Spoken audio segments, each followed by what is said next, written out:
So I was kind of struggling a little bit to figure out what kind of video I wanted to make today. It's primarily because I didn't want to make another how harsh is Grimgar's world video for right now because I already made 2 in a row, so I wanted to do something a little different. Then I saw this coming from Lazy Boy asking me how the story would be if Moguzo didn't die in Volume 3. And I realized that I really want to answer this question because the answer might surprise you. But let's get right to it. For those of you who are not aware, Moguzo and Renji had to fight a giant orc who was dual-wielding scimitars, and this guy was a monster. He was such a problem that at the very end of fighting him, it took Renji, Moguzo, Ranta, Mary, an entire different guild leader to kill this guy. It took everyone working together to kill this guy. It was insane. But Moguzo took a lot of heavy damage and actually also was exhausted and ended up dying from this. Funny enough, in the story, there is some evidence that we can take to actually imply that he could have survived if Mary actually used Light of Protection on him. I don't think it's Mary's fault for Moguzo's death, but in the story, it was shown that Mary forgot to recast Protection on everyone. This is a problem because Protection actually boosts all of your physical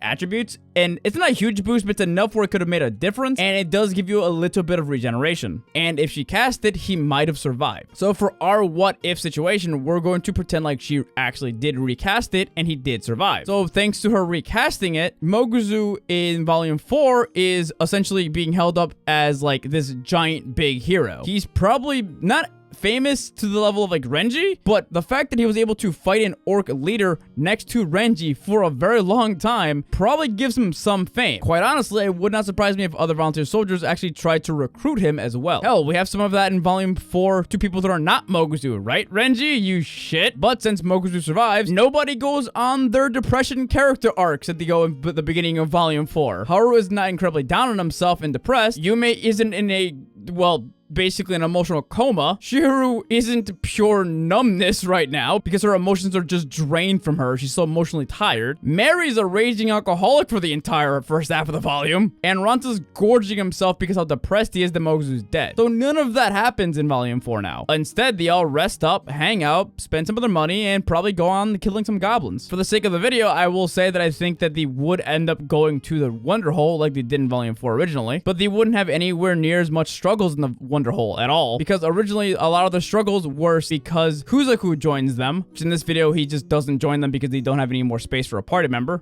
Which, by the way, side tangent, Kuzaku would probably become a homeless volunteer soldier up until some new volunteer soldiers started spawning in Alterna, and then he would try to talk them into allowing him into their party, because he's way too inexperienced for anybody who's smart to let them into their group, and his money's gonna run out eventually, so he's probably gonna end up homeless. Poor bastard.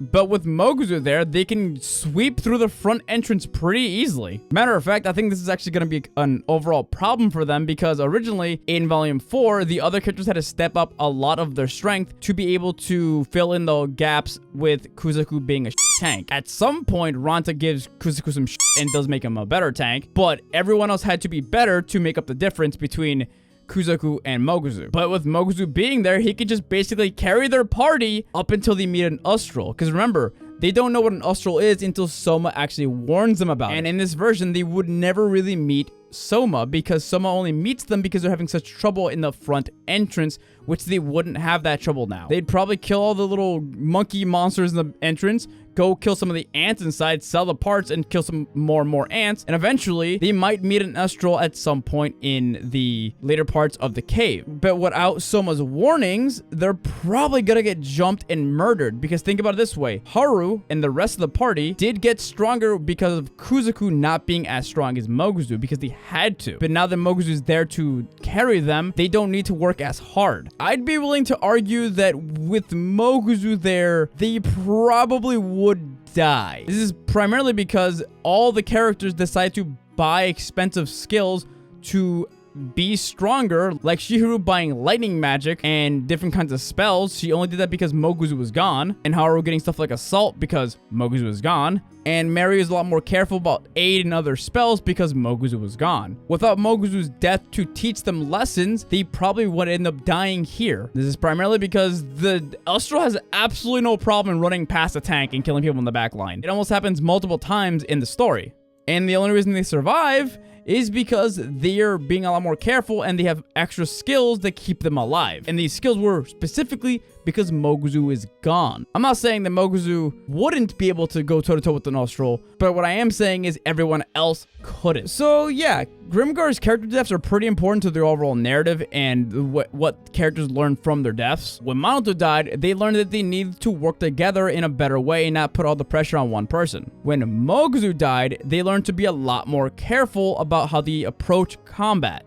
After Moguzo's death, Hadahiro actually starts scouting out things by himself a lot more. As a matter of fact, the only reason they found the Elstro is because Hadahiro scouted it out and made a plan to begin with. Without these lessons, the overall do end up falling flat. But yeah, let me know what you guys think in the comments down below. Do you guys think they make it past the Elstro without any character's deaths? And if you do, let me know why. Can't wait to read the comments, and I'll see you guys in the next video. And do not forget that I live stream on Twitch and YouTube on Tuesdays and Thursdays, and starting in August 3rd, I will be live streaming Baldur's Gate 3, which is a very fun D&D based game. If you guys like Grimgar, you might like watching me and my friends stream that next month. So if you guys are interested, check the comments down below or check the description. Thanks for watching, guys. Bye.